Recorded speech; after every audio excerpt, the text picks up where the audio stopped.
Welcome to Western Perspective, I'm Taylor Hanna. As you've heard on our news earlier, the state government has finally increased the payroll tax threshold in an attempt to boost local jobs. After 2 years of a hard and unpopular budget decision, the McGowan government announced the changes this week. But financial experts remain sceptical on whether this measure will actually increase employment of young people in Western Australia. Firstly, here is State Treasurer Ben Wyatt's comment. The modelling around this will reflect the industry makeup, because ultimately, for example, where we are here, the hospitality sector tends to employ a lot more younger Western Australians and also tends to employ more females. All industries that will benefit, of course, from it. And certified financial planner Elson Goh joined me to discuss whether this change to payroll tax will benefit young people. Elson, thanks for your time. We finally managed to see the state government commit to a reduction in payroll tax. Why do you think it took so long? It is my understanding that the government had to wait for the right opportune time to make sure that the books are balanced before they made the announcement of this change. Do you believe the changes will help young people to get a job?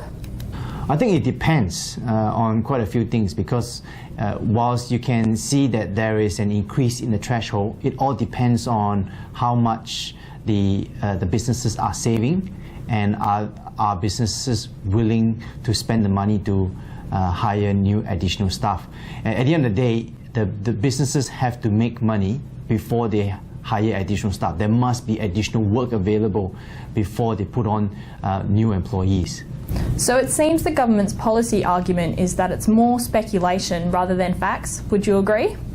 If you look at the table of savings that is being put out by the government, the savings range from about 2,000 all the way to about 9,000 maximum.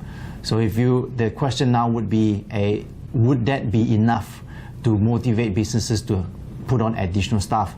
That is something that perhaps we can only wait to see. So at the end of the day, how does this tax actually benefit entrepreneurs and small businesses? I think this tax that we had, this increase in threshold, would probably give people who are sitting on the fence, who may have thought of putting on additional staff, may consider having that little push.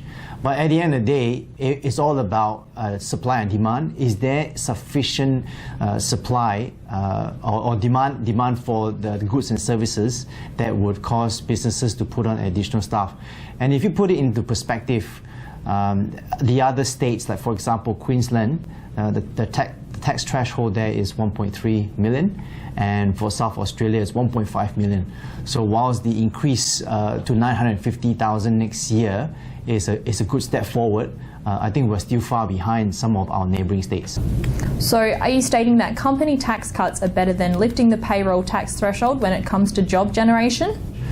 The tax cuts and the threshold is two different things. So when you're talking about increasing the threshold, you are allowing businesses to basically employ more staff before paying tax. But when they actually start paying the tax, if they go over the threshold, this is the point where I suppose a reduction in the payroll tax itself might be slightly more beneficial for slightly bigger businesses that may think that they have the capacity to bring on additional staff. What is the takeaway for young people who have a job or those who want to start a small business?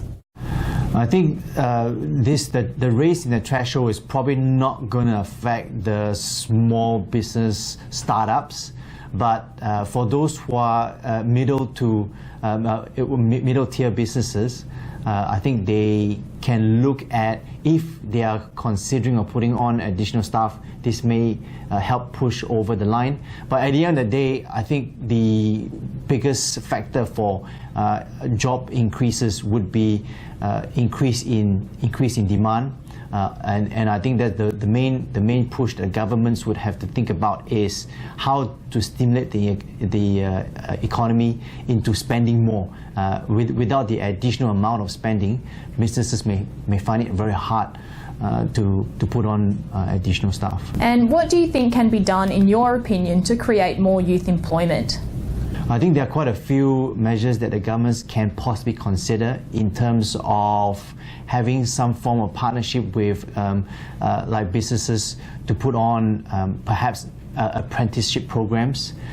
Perhaps we can have vocational work where governments can help sponsor young people going in to work and giving the employers a slight incentive because putting on additional staff and young people can be quite a big task and a cost to businesses. Any form of subsidy or help may provide that impetus for companies to hire. Elson Goh, thank you for your time today. Hey Taylor, I know you've been working really hard all these years. Here's wishing you all the success in the future. Thank you so much, I really appreciate that. And that's WP for this week. Ivan and Danny, back to you. Not until a proper farewell. Of course. 440 stories for 2.5 years, and that's just written. Yep.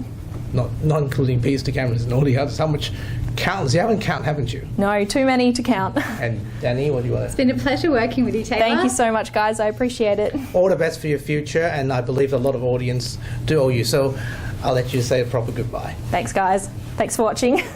If a recession does hit, Mr. Goh believes there is currently no clear definition over what's legal or illegal around this issue. The City of Melville has 35 days to make a response about the report. After trespassing onto a farmer's property and stealing livestock, 6 people have been charged. When they've withdrawn the bill now, they've now released 4 extra demands, so the issue is... Well, that's right. By the line rule.